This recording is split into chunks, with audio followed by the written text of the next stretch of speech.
Hello everyone, my name is Rojafari, and in this video we are going to talk about decision tree classification algorithm.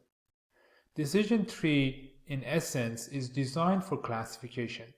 However, very similar design and algorithmic way could also be applied for regression and prediction tasks. So in this video we're going to focus on the classification algorithms for decision tree. So what we are going to do in this video, we're going to apply decision tree to the same real-world data set that we have already applied naive Bayesian and KNN. So if you haven't watched those videos that in separate videos, I addressed the same problem, which was us predicting which customer is more likely to subscribe if we were to contact them. In our bank, which is a data set from bank in Portugal. So you go ahead and watch those videos and before coming and watching this video. So let's get to our Jupyter notebook and start doing some codes.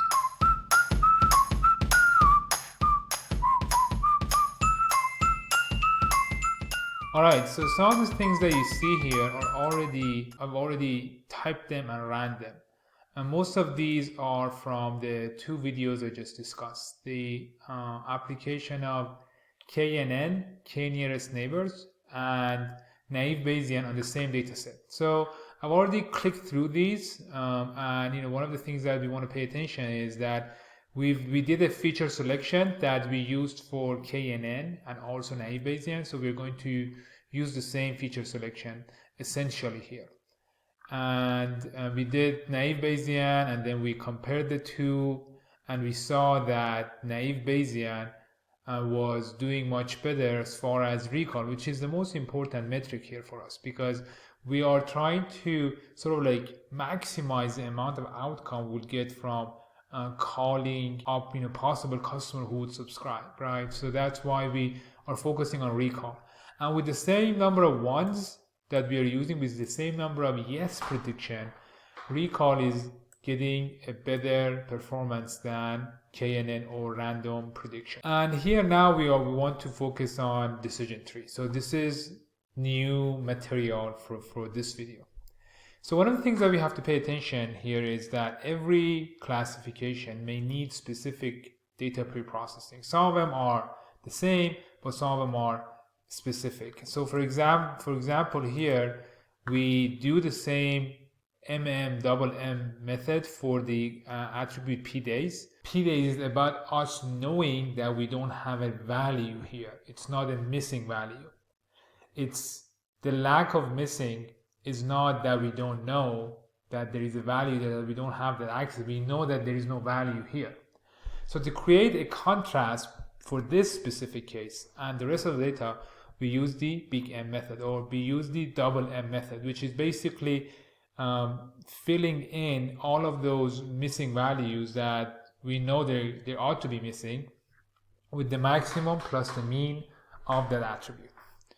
So another thing that we have to pay attention for decision tree is decision tree uses ordinal attribute in a specific way. If we were to binary code these ordinal attribute, an ordinal attribute is going to skew our analysis.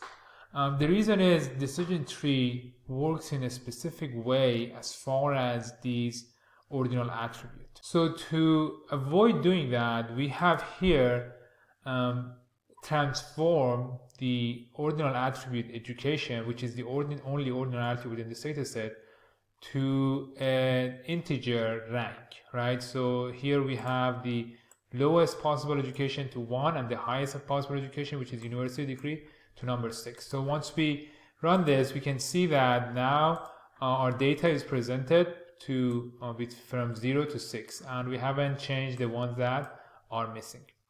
Another thing we want to pay attention here that is different from this algorithm and the KNN and naive Bayesian is that those algorithms or those modules that we use for naive Bayesian and KNN were able to handle missing values. Here, this module we are using is not capable of handling that. So for us to be able to use this module for decision tree, we have to handle it ourselves. And when we handle missing values before inputting into any model, I mean here we're doing classification, specifically decision tree model, is to fill them out or do something that will lead to the least amount of bias in our data.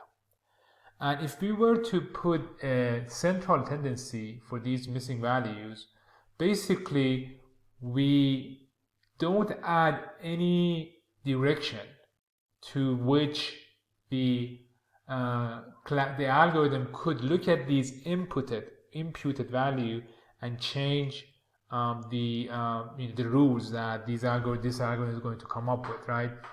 That's why inputting a median value in case there are outliers. So we could have done mean, but in case there are outliers, we just simply put the median value for all of the attributes that have missing.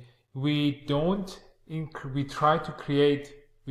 not to input any biases, but at the same time we keep the value added of the other attributes of the data object that has one or couple of missing values. So that's the process we are doing. We first use the get dummies to get all of the other attributes into numerical attributes. Then we fill all of the missing values with the median of those values.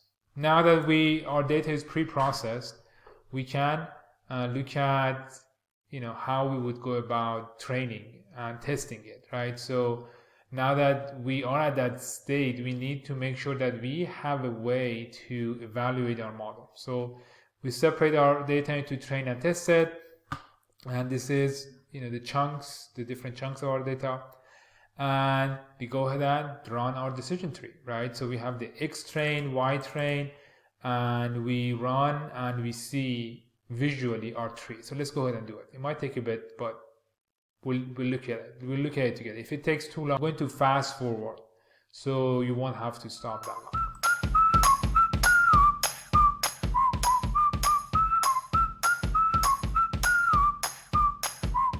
All right, here we go. I think it lasts around 30 to 40 seconds. So this is our decision tree. I mean, if you squint, perhaps you can see it's a very small, visual for such a large decision tree. You can see it has many different branches. And with such a large data set, when you don't have any restriction on the algorithm, it's going to drill down as much as possible for finding that relationship between these attributes, right? And let's go ahead and do the prediction with this trained decision tree and see how well it is doing. Without tuning it, the decision tree is doing 47% on recall, which is excellent. But we have to pay attention. Is it using the same number of ones or PS predictions or not? And when we check, we actually see that it is using exactly the same number of ones here, right? So this is that prediction of the decision tree. And that tells us the decision tree is doing much better, even though we haven't tuned it yet, than the other two methods that we have been using. So let's go ahead and tune it and see if we can improve the algorithm even beyond this point. So to let's compare. We can see that decision tree is doing way better than the other methods. So to tune the decision tree, we have a couple of parameters to tune. We talk about the criterion, or the way we split our data into nodes. It could be Gini or entropy, and the splitter, are you choosing the best or somewhat randomly best selection, and then the maximum depth, the times that you're going to split your data, mean sample split. If you were to split your data, what is going to be sort of like a cutoff? If you split into two, for example, which is a default, it's allowed here. But if you don't want to have leaves that has only two data objects, you want to specify this as 3 or 10, 15. So that's where you can use this parameter. And then you have mean impurity decrease. How much you want to allow the impurity to decrease if you were to allow this split to happen. Let's read this together. The minimum here. A node will be split if this split introduces a decrease of the impurity greater than or equal to this value. So basically, if every split only gives some goodness in our change of impurity. If the amount of goodness is too small, you don't want to bother splitting, basically. So that's the case.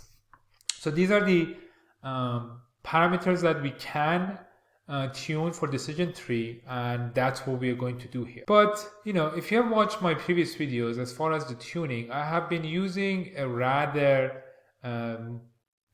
more basic approach of tuning, and instead of getting a module to do it for me, I've been actually doing it myself.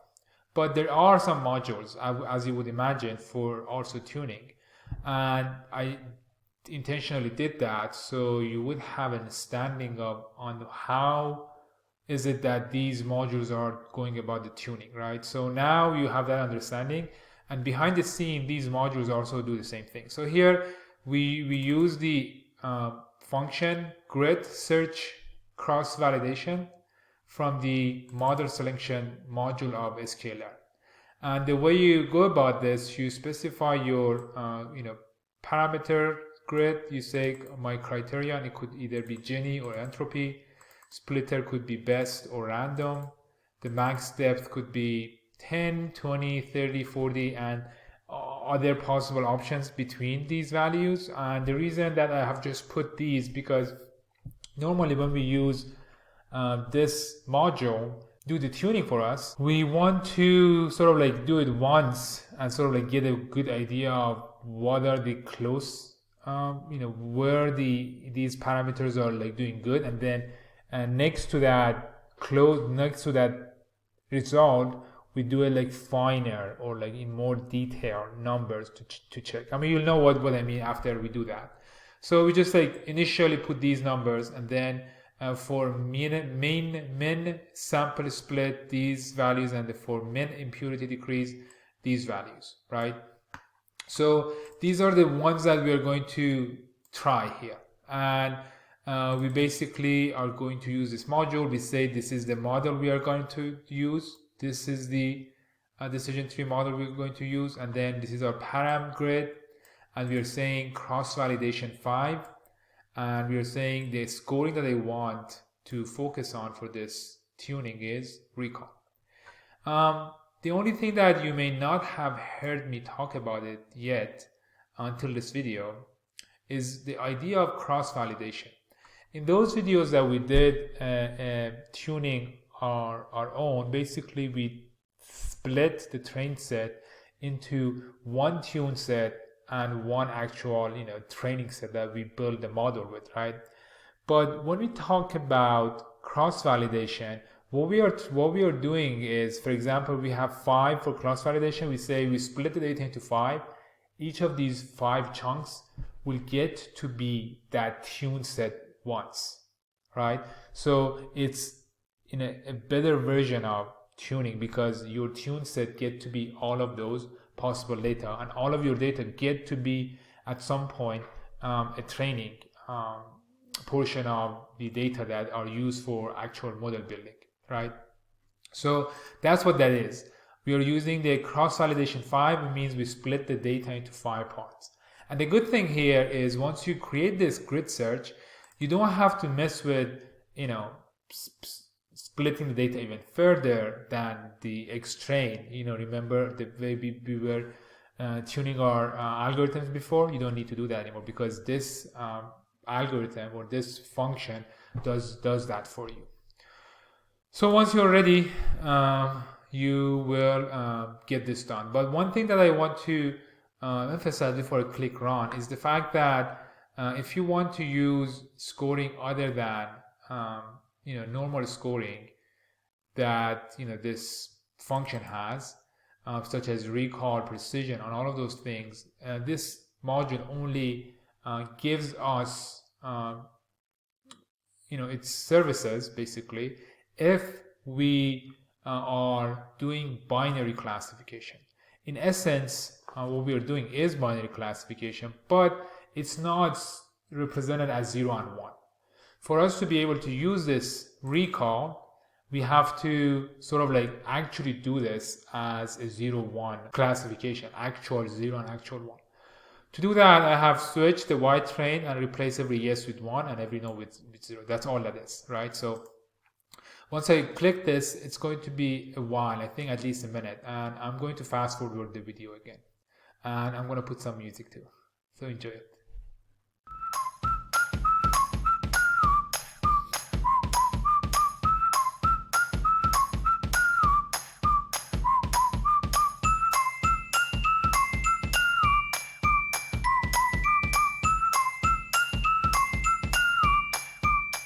Alright, it lasted actually more than a minute, but here we are. We have our tuned module and we get a score of 51 recall, which is much better than what we had. So we are in the direction of improvement. So our criterion is entropy, the splitter is best, the max depth is 10. So here for the sort of like, what we had was some sort of a course. As in we had very much gaps between our options, right? Here but we have much more detailed options that we are providing. So I saw that 10 is better than 20, so I am going from 6 to 14 as possible max depth. So this is much more detailed options that I have here. And the mean sample split was 20, so here I am providing from 16 to 25, and the min impurity decrease is 0.005, so I am putting even smaller value and larger value than that. So this one is also going to be a while. I'm going to click and see how long it's going to take.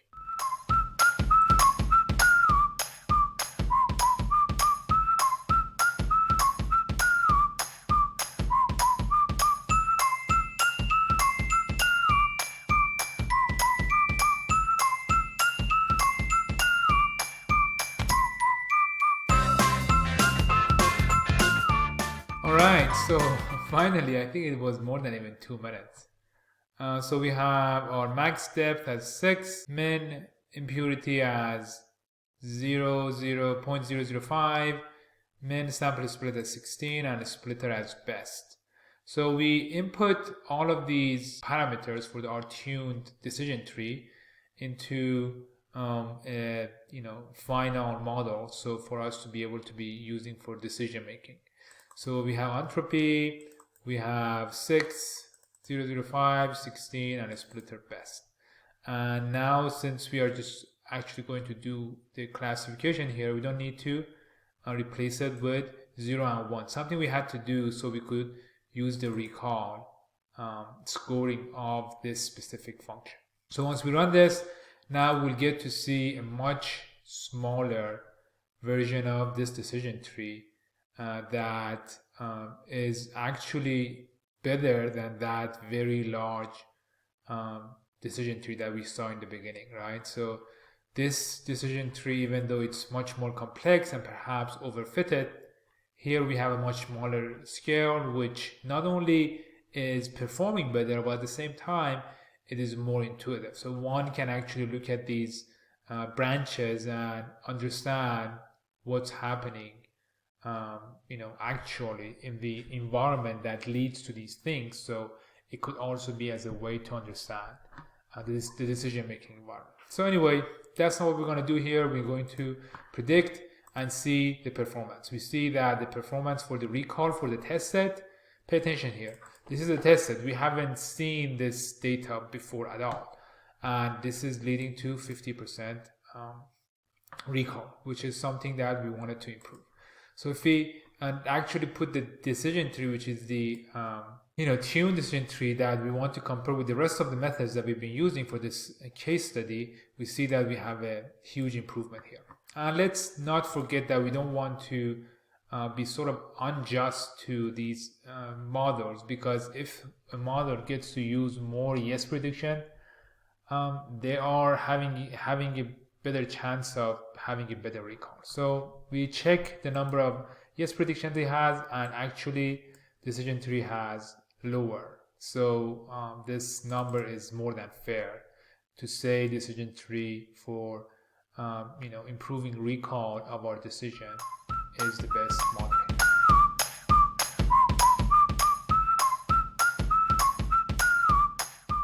So in this video, as a short summary, we basically talked about how we can implement decision tree for a classification problem, and we talked about how we can tune decision tree, and we showed you how we talked about how we can actually use grid search function to do the tuning instead of tuning it ourselves. And we saw that decision tree performs much better than KNN and naive Bayesian. But at the same time, we saw a very complex large decision tree is not necessarily better than a smaller one. Not only it's better in this example as far as the performance, which was recall that we were going for, it also makes more sense.